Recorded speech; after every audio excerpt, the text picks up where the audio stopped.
या ठिकाणी व्यापार करू देणार नाही, म्हणून त्यांनी काय केलंय 12 ऑक्टोबर 1871 ला क्रिमिनल ऍक्ट म्हणजे गुन्हेगारी जमाती म्हणून एक कायदा अंमलात आणला।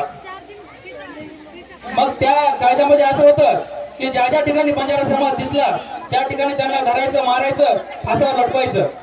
म्हणजे स्वतःचा जीव वाचवण्यासाठी बंजारा समाज वणवण भटकत राहिला, जंगलामध्ये खोऱ्यामध्ये राहू लागला।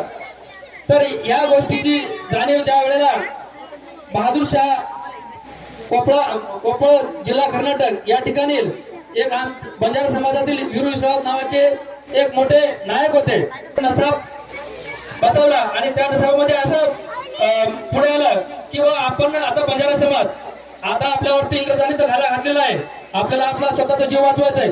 त्या अनुषंगाने पूर्ण भारतभर बंजारा समाज विखुरला गेला आणि त्यावेळेला रात्री पहाटे 4 वाजेपर्यंत ती होळी जाळली गेली।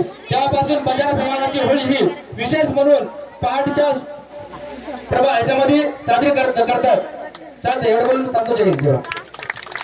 धन्यवाद। विजय भाऊनी विस्तारित या ठिकाणी होळीचं महत्व, होळी कशी साजरी केली जाते। दीदी जुन्या काळामध्ये बंजारा समाज हा व्यापार करायचा आणि म्हणत होते व्यापार के माध्यम से बंजारा समाज भारत देश को अनाज हुआ करते थे।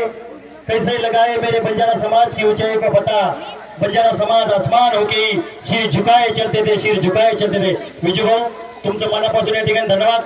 दीदी या ठिकाणी आपण मार्गदर्शन तर करावंच, होळीच्या शुभेच्छा द्याव्याच, हे ठीक आहे दरवर्षी देणारच आहेत, पण सीमाताईंनी मागितलं आणि अध्यक्षांनी मागितलं असं 5 खात्याचा भरीव निधी, भरीव 11 मध्ये सांगायची गरज नाही, आम्ही मागणार कमी, तुम्ही देणार जास्त, म्हणून